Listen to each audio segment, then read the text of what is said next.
As one of the realms that make up the former kingdom of Arnor, CARDOLAN have a rather storied history as you go further back, but it's perhaps more recently where they've become a little bit more of a footnote in proceedings.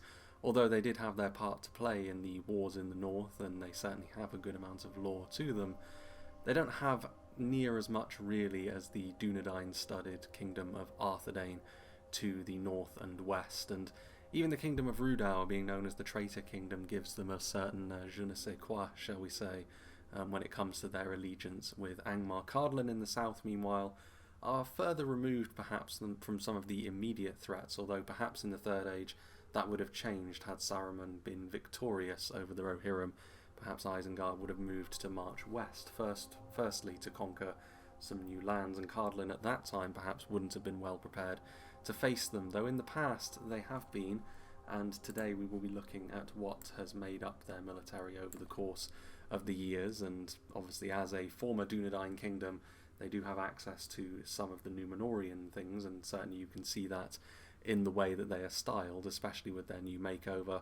Although, of all of the former Númenórean inheritor factions, CARDOLAN perhaps have the most middlemen blood that runs through their veins, which comes with its own strengths and weaknesses as well, as we shall have a look at now. Although we'll start off, I think, with the most obvious of their strengths, and that is their crossbow hybrid units. Now, I could extrapolate this out to be armour piercing in general, tentatively, although I think the crossbows are the biggest part of that by a significant factor, and also they double down on this by both of them also being some of CARDOLAN's options when it comes to dealing out some armour piercing damage in melee, the basic one being macemen up close, which are a little bit more simplistic, and then the higher tier version being a halberdier in melee as well, making it a very unique kind of unit indeed. And this really does make the basis of what CARDOLAN are all about, especially in a siege where crossbows are a little bit easier to use, both as an attacker and as a defender.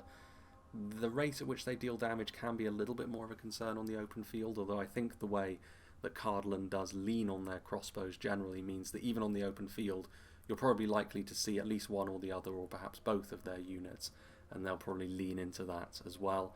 And rightly so, because the damage they can kick out is impressive, and they are also good melee infantry units, especially for the standard of the faction as a whole.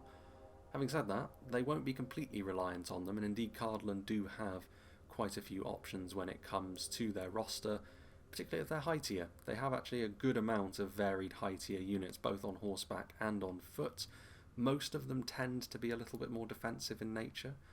They do tend to have that rigidity tends to be the name of the game with CARDOLAN, although having said that, they do have access to perhaps one of the most deadly units of armour-piercing shock infantry that the game has to offer. So even here there are exceptions to the rule, and it means that at least in terms of a theoretical matchup, there's not too many situations in which CARDOLAN are going to find themselves outgunned across the board, and especially when it comes to those bodyguard units, which are necessary for tying CARDOLAN together as a whole, for reasons which we'll get onto later on. But the fact that you can pick, you obviously can't pick all of them, and again, depending on which matchup you go for, perhaps you'll want some high tier melee cavalry, perhaps you'll want some shock cavalry, shock infantry, heavy archers. They've got a good amount to choose from, and you know that those options are some things which many factions don't actually have access to. You know, as we've gone through the rosters of many of these factions recently in particular, we've noticed that their bodyguard selection has been far more focused. CARDOLAN, however, can mix and match a little bit more if they choose to, but across their roster as a whole they have good armour, and most of this as well is by default. It may seem like it's not necessarily the best thing for them to not have armour upgrades on their rank and file units like their sister kingdom in Arthedain and like the kingdom far to the south in Gondor. Those units have the ability to upgrade their armour, but CARDOLAN kind of come with that by default, which means you don't have to invest more to get the highest tier of armour. There are certain downsides to that, and it's not as if they're completely without armour upgradable units either. They're very low tier units, and some of their very high tier units do have access to that functionality, so that's nice. But again, the fact that you can, they're more of a plug and play style of unit, and you can see as well, I mean, it's nice as well from a stylistic standpoint, because it means that you're never going to be without the plate armour that they don.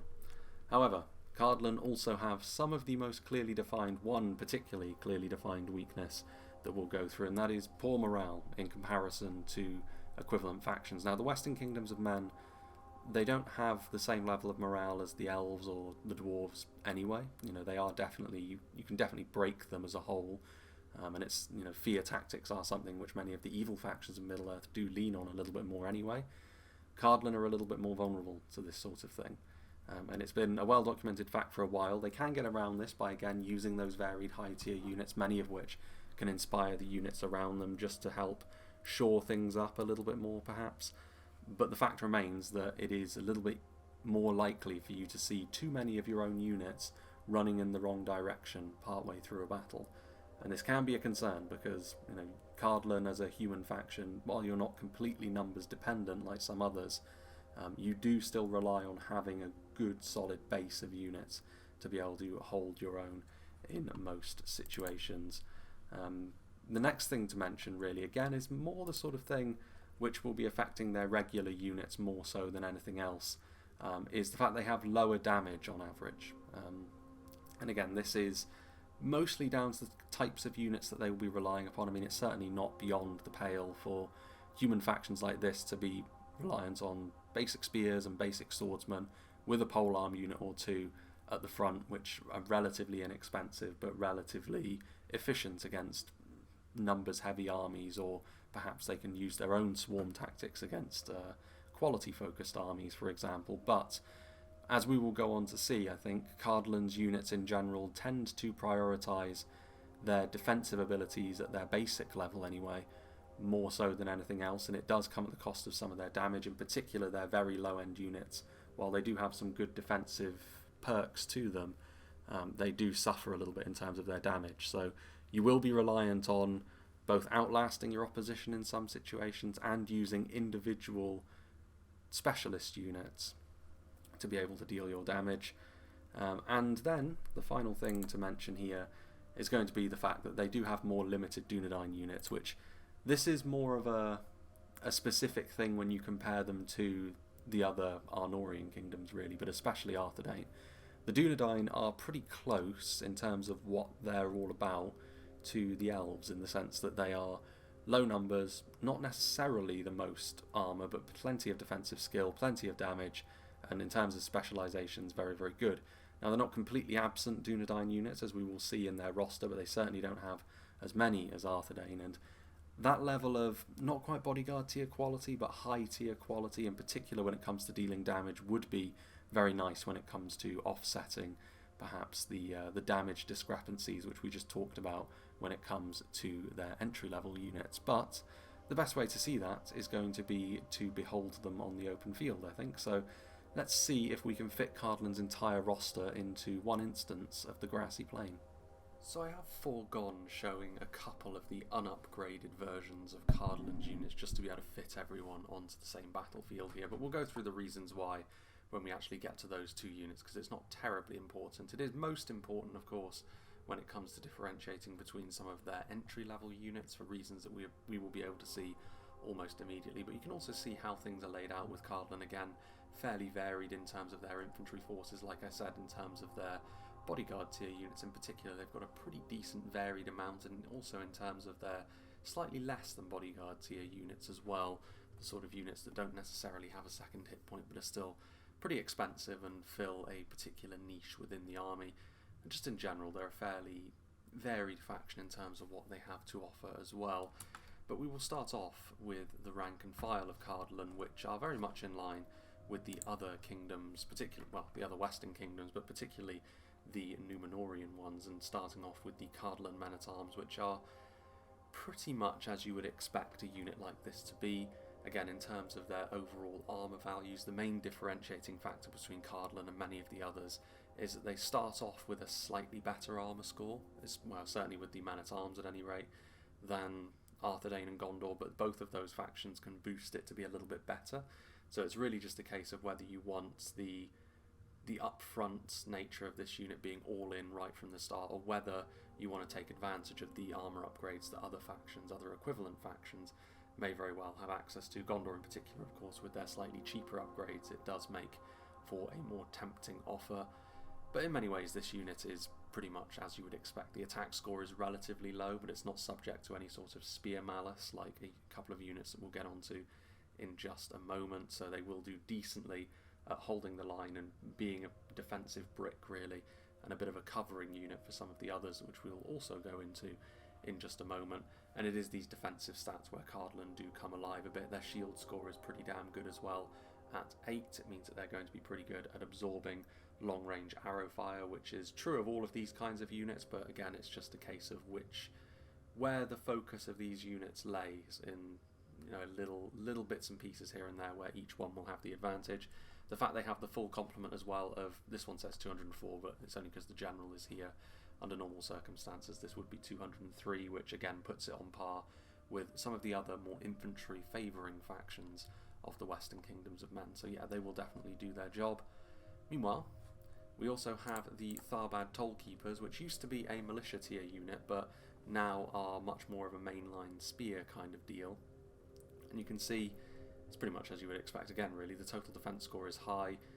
The attack is, of course, a little bit lower, and they have to deal with that spear malice. Also, they don't come with the full complement of armour right from the start, and interestingly, it does start at 7, and you boost it up to 8, but that gives it the same look as the other mainline CARDOLAN units, of which there are a few. A little bit higher of a recruitment cost, but one interesting thing to note with these guys is the fact that they don't take any sort of penalty when it comes to their man count, which is not true of many of the other units of spears that we've seen, at least not the ones that have 200 men in the unit. Gondor have a slightly lower amount of spears, for example. I can't remember off the top of my head whether that's true of Arthedain or not, but still, having 200 means that you have those extra numbers, and extra numbers are always going to be a force multiplier in the unit. The other thing to note about these guys, in addition to the fact that they can of course do shield wall, they've got that bonus fighting cavalry that all standard spears are going to have, so they can be good at guarding flanks and also just being that defensive force on the front line. They have a boosted shield score, which is a bit of a holdover, I think, from when these guys were a militia tier unit, where their main selling point was the fact they had a very low attack score of something like 1, actually, I think it was. So they were terrible at dealing damage, but they had a huge shield score for the kind of unit that they were, which meant they were fantastic at tanking arrow shots from a long way off. And that is still true of the Thadtol Keepers because of that shield score of 11. It's higher than most units, if not all units, of this cost that you will see in the game. It's only really great shield units where you start to really boost that value up to significantly higher heights than this. So that is something to bear in mind. They will be very good at being a bit of a tar pit unit for you, both up close because of how good spears are defensively, and far away because of that enhanced shield score. But don't expect them to do much damage still. They may have a slightly higher attack score than they used to in the old days when they looked like they did in the picture there, but they're still not going to be infantry killers by any means. The first of 2 units of pikes that CARDOLAN have at their disposal as well, one way in which they can try and get around some of their vulnerabilities in their regular rank and file units at any rate, is to try and lean on these long-ranged melee infantry units. The Greenway Footman being the basic one, so you're certainly going to see a few more of these. 550 is a relatively low outlay, but then when you look at the stats you start to see why these are. This is one of the unit... how to put this? You can't really read too much into the stats of pikes, as I've said before, because so much of what they are is bound up in the phalanx formation that they have. However, you can still differentiate them based on this, and these are some of the lowest stat lineups of any singular pike in the game. And some of the other equivalents, like for example the South Run pikes, do at least have an armour-piercing edge to help offset that a little bit. For the Greenway Footman it's not really like that. However, you can upgrade the armour, which does boost their defensive score up a little bit, but again the armour value still being relatively low at 5 means that enemy archers are still going to be the bane of these guys' existence, but cheap pikes are still a very good way to lock down either a choke point or the centre of your army to make sure that it's not easy to pass through you. And CARDOLAN, as we've said before, don't necessarily deal the highest amount of damage with their basic units, and that's true of all of these infantry units that we've seen so far. Most of them, well all of them in fact, the best thing you can say about them is how good they are defensively and keeping the opposition at arm's length and doing all those sorts of things to make life more difficult for the opposition. You have to do your damage through other means, but these guys will do the job, and they are cheap after all, so you're pretty much going to see them, I think, on every occasion that CARDOLAN play because of their expense and how useful pikes can be at any phase in the battle. Now, moving up a tier, we have on a tier of their own, you can't really see them, but they are poking out just from the grass there, the Thieves of Thad, another of the assassin class units, so you can see the huge jump in terms of stats that you can see on the screen. Of course, much lower in terms of the man count, just over 100 per unit for the Thieves of Thad. And assassin units, they have throwing weapons, throwing knives in the shape. In the case of the Thieves of Thad, which do have that armour piercing, you have to be relatively close. Again, they're a little bit less user-friendly than other throwing projectiles, I've noted, but they do a lot of damage at 10, so if you can get those volleys off, they can be devastating. And also, unlike most units of basic javelins at any rate, which we'll get onto a little bit later on, assassin class units can most certainly hold their own in melee as long as they're not taking ranged hits. As with most assassins, armour score is very low, defensive skill is very high, so they will be able to engage in that. And of course their melee attack is decent. Interestingly, their charge bonus is also very high, but with ranged hybrid units like this, actually utilising the charge is even more difficult than it is with dedicated shock infantry, because you have to be more purposeful about when you're using it and when you're switching between ranged and melee attacks. But still, as much as there is a bit of a learning curve for this kind of unit, they can still be brutally effective in the right hands, especially when it comes to equalising a fight that isn't necessarily going your way. One of the examples of a more damage-focused CARDOLAN unit. And they also cause fear, which means that you can rout off other forces, CARDOLAN trying to wield a weapon, which many would use against them. However, probably the most common way of trying to counteract CARDOLAN's lower morale problems are going to be the Wardens of Tangad, which are their higher tier pikes. Now, this of course you can see a significant increase in terms of stats, at least as it pertains to pikes when you compare them to the Greenway Footman just in front of them. But the inspiring of troops is one of the more significant factors with this. I mean, many factions have infantry units that will inspire nearby units, which is nice, but for CARDOLAN it is a more significant factor because of that lower morale overall. Of course they have all of the other things that pikes have as well, just with the added bonus of having higher stats, so they're going to be able to deal damage more quickly. They're also going to be far better at taking damage because of their very high armour score of 11. Still, the lack of a shield is going to be a little bit of a problem if you come under sustained arrow fire, but you should be defending these guys because they should be one of the pillars around which you build your infantry, and I think you're going to see them most of the time because of how useful they can be on that front line, I think. But they are an expensive unit, and ultimately they will be a bit of a lightning rod for the enemy because, you know, pikes of this nature can always be a bit of a pain, and you know how important they can be for CARDOLAN. However, they are not a bodyguard tier unit. CARDOLAN do have one bodyguard unit, which I have got the upgraded version here. The unupgraded version looks very much like the unupgraded standard units for CARDOLAN, interestingly enough. The Thadtol Warhammers, a unit of armour-piercing shock infantry. They do wear a sword as well, but they will be using their Warhammer exclusively in melee. Obviously a second hit point, so they don't go up into the third hit point level, but generally speaking the armour-piercing shock infantry ones don't. They tend to prioritise attack, and these guys most certainly do. An attack of 30 is very, very high, especially when you consider the potential for the charge bonus adding to that, and also the fact that they are armour-piercing strikes. So against armoured units, these guys are going to be very, very dominant most of the time. I mean, they would throw their hat into the ring for being perhaps the best unit in class for this kind of thing. We'll have to see about that at a later date, but even the total defense score is not half bad. When you upgrade the armour like this, their armour score goes to a whopping 13, defensive skill of 10 as well. Also a bit of a shield value from the shields they wear on their backs, which again, normally a shield on the back would be only a value of 3, but because they've got these bigger sort of CARDOLAN shields, that is doubled to 6. So they've got a lot of things going for them, and perhaps the memory of Numenor lives on pretty clearly in these guys, although perhaps maybe more of a middleman influence when it comes to the hammers. Not sure, maybe more of a savage weapon. Numenorians may be more well known for their two-handed swords more than a weapon like this, but not necessarily true all the time, as we'll see later on. But yeah, very fantastic unit this in class.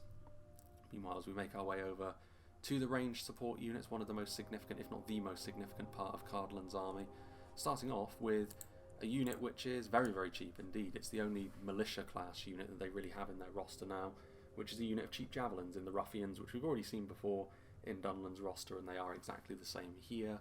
Again, the missile attack is low at 4, but it is at least armour-piercing javelins, and we know how efficient they can be, especially in siege battles, but don't expect them to put up too much of a fight in melee. I mean, in all fairness, they will be a little bit better than a broken formation unit of Greenway Footman, but that's about it when it comes to units that they are better than in close quarters within the CARDOLAN roster. but 350 is a low outlay. If you have a bit of spare money left over at the end, you could do far worse than having a unit of auxiliary javelins that you can use in a free roll, and as we've already mentioned, in the siege they can be very, very useful indeed. Now, moving on to maybe some of the more significant skirmishes, starting off with a unit that can deploy stakes, as we've seen here, CARDOLAN archers. Pretty typical of a unit of Western archers this. Donning the armour, they've got a shield value as well, shield value of 8, which does put them above maybe many of their contemporaries really. It makes them a very good skirmishing unit, purely because they're going to be able to absorb a decent amount of damage from the front. Couple that with the fact that their armour score is 9, and they have the same sort of missile attack as all the other standard archers from the Kingdoms of Men.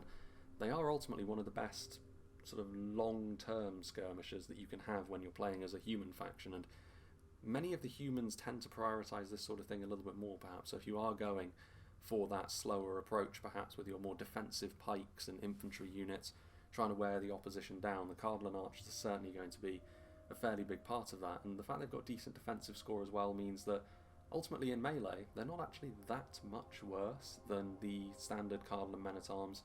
Still enough to the point where you do want the Man-at-Arms more so if you're going to be involving yourself in a long melee fight, which most of the time you will be as CARDOLAN, but still, it is worth bearing in mind that as much as they're not world beaters in melee, they can defend themselves adequately when things get up close and personal, though do watch out for that morale. Archers do tend to be a little bit more separated from the main line if they get caught out, so they may be further away from the inspiration units which can hold CARDOLAN together. But yeah, decent stats this. 163 is fairly standard as well for this kind of unit. However, what CARDOLAN are perhaps more well known for are going to be these guys. CARDOLAN sharpshooters, the crossbows. Obviously again the hybridisation with them being mace men in melee as well means they really do double down on that armour piercing effectiveness. It means that they're also, you know, up close and personal. I mean, a melee attack of 10 is really not bad at all. I mean, there are only 123 of them, it's worth saying, so they do have slightly lower numbers, so as much as their stats are a little bit more impressive, you do pay for that in terms of lower unit count and in terms of gold count as well. 800 is quite a lot to spend on a unit of what is ultimately fairly simplistic crossbows at range. I mean, again, most crossbows are going to deliver you the same sort of thing. The CARDOLAN ones will be better at taking a beating at long range because of their armour and their shields once again, albeit again with their lower numbers, and they will also be more useful up close than many of the other crossbows that we've seen before, including something like the Isengard crossbows. But you do have to look after them.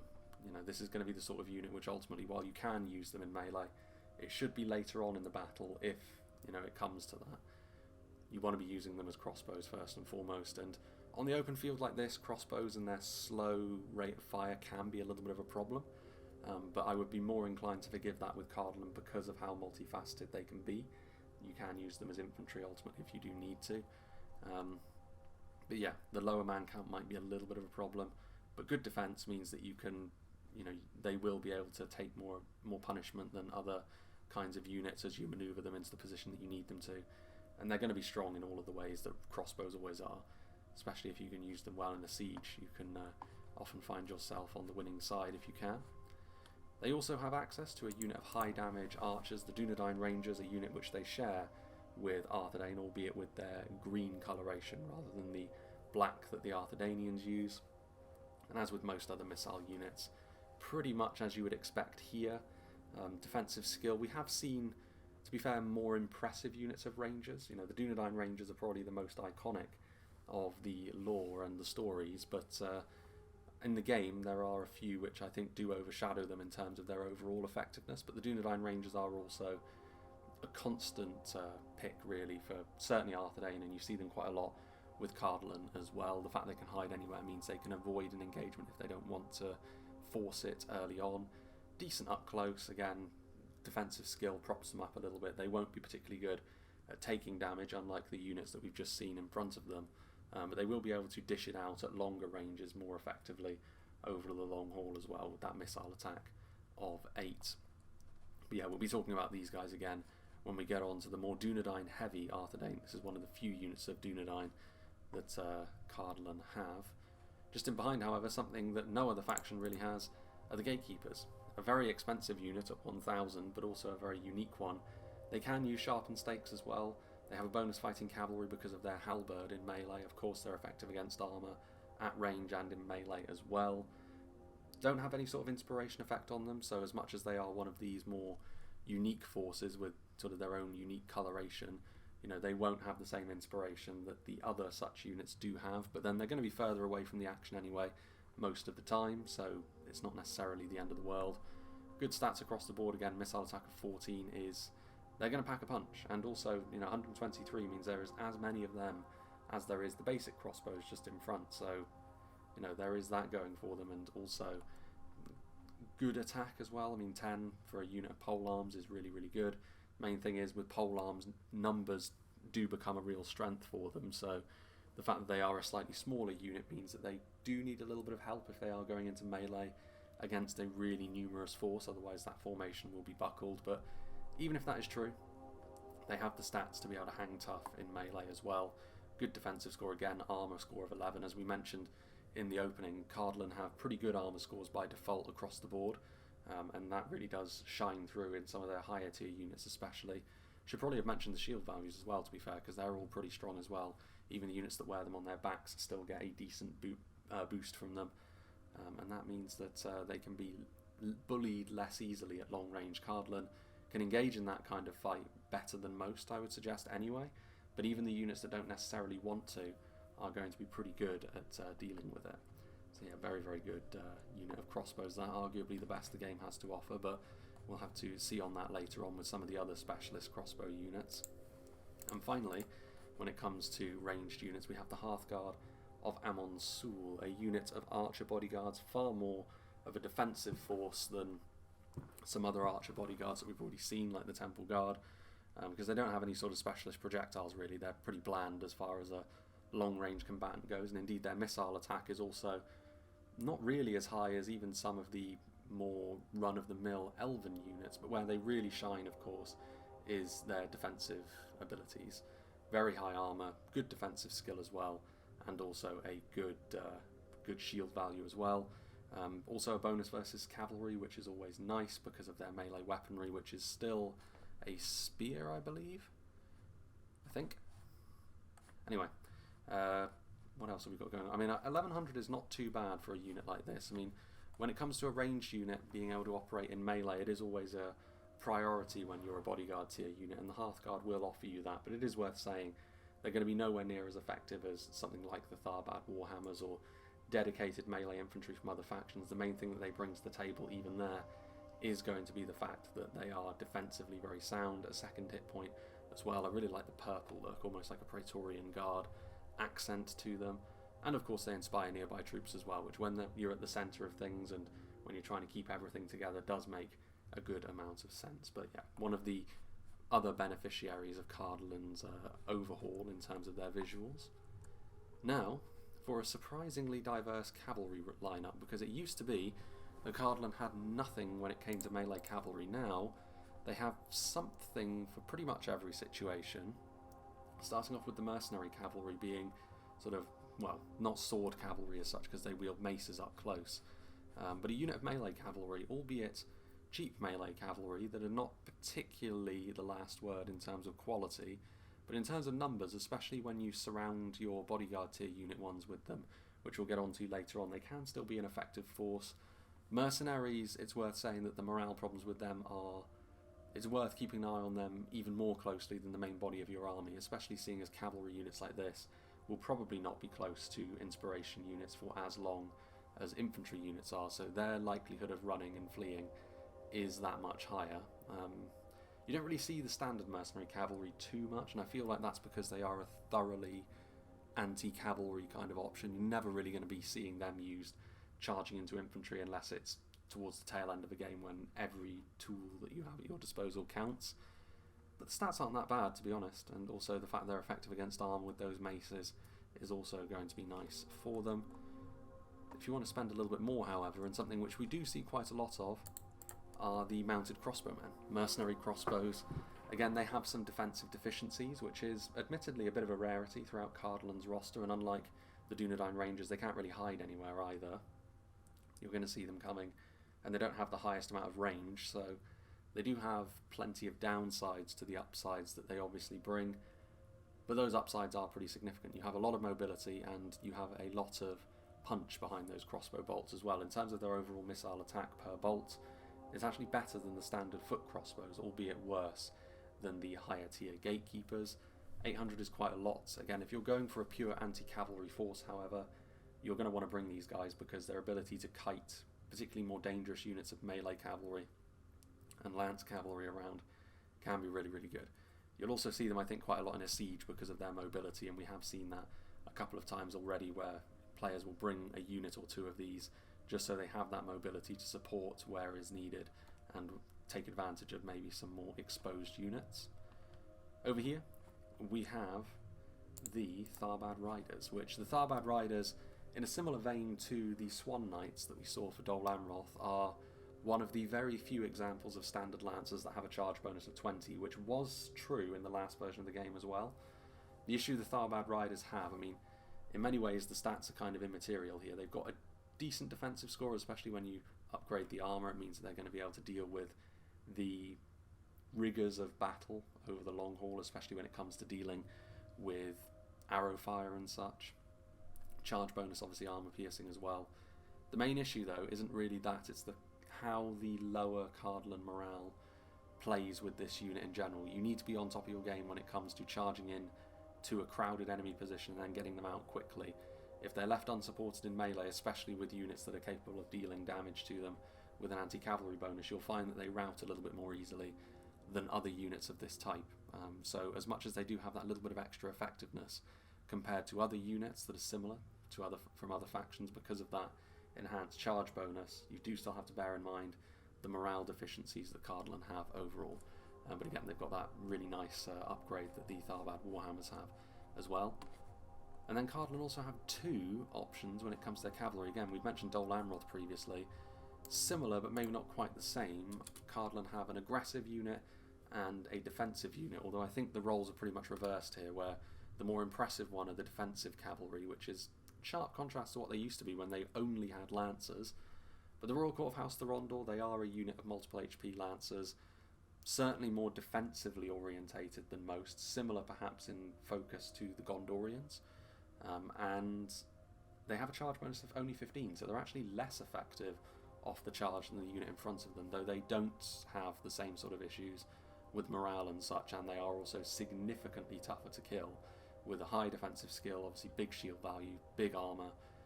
Attack in melee is not necessarily great, so again they really do double down a little bit more on that defensive force and being more of a sort of banner carrier into battle more than anything else in some situations in and around the other cavalry units, because they do inspire nearby troops. They do frighten enemy infantry as well, so off the charge they're more likely to rout enemy forces, and that charge is still armour piercing. But yeah, that's how to look at them really. In terms of this kind of unit, obviously you expect them to be effective when it comes to being aggressive, and they are, but what does stand out in comparison to other forces perhaps is the fact that they are defensively very, very tough, and that is also shored up by the fact they have a second hit point. 1200 is also not all that much money for a unit like this, so while you may want to have a unit that is a little bit more aggressively endowed, shall we say, this is a unit which you can save a bit of money on. You will still get mostly the same effectiveness, and you'll have an easier time keeping them alive.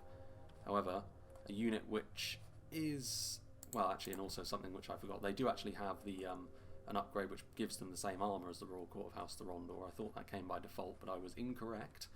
The Dunad Captains, which as you can see used to be a foot-based unit, but they are now on horseback, a very strong unit of melee cavalry. 1500 is their cost, an attack of 20, and the total defence, of course, which can be raised with an armour score of 8 as well, potentially.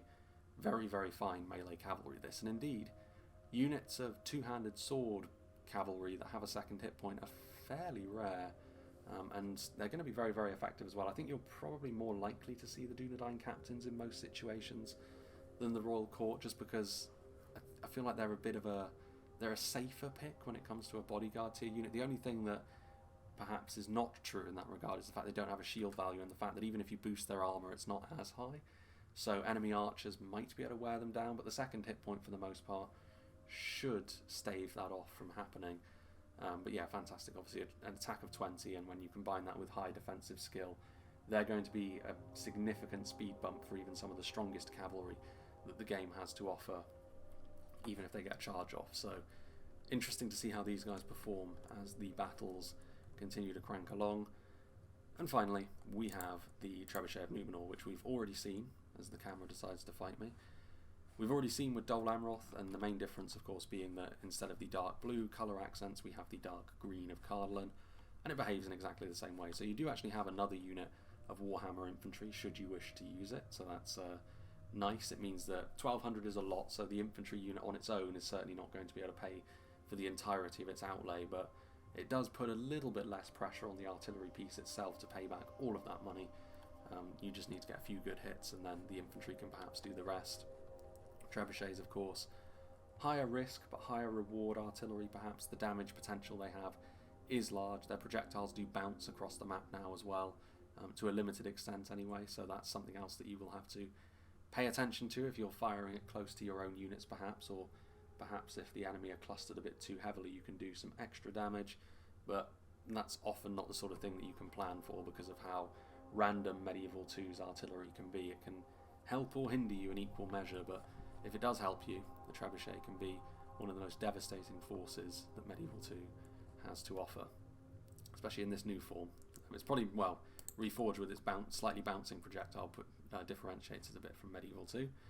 But there we have it, CARDOLAN, and I think certainly visually they've taken a big step up, and I think in general as well, especially when you see how varied their higher tier units are and the variance of compositions that you can bring to the table with CARDOLAN. I think they are going to be a relatively popular faction to play as, and you know that Numenorian look also will raise them up in other people's expectations, I'm sure, because they're one of my favourite factions now, honestly, because they always used to clash a little bit with everyone else, I think, because they had a very distinctly like Medieval 2 kind of look to them, whereas now they have a very distinct Lord of the Rings look, and it fits, I think.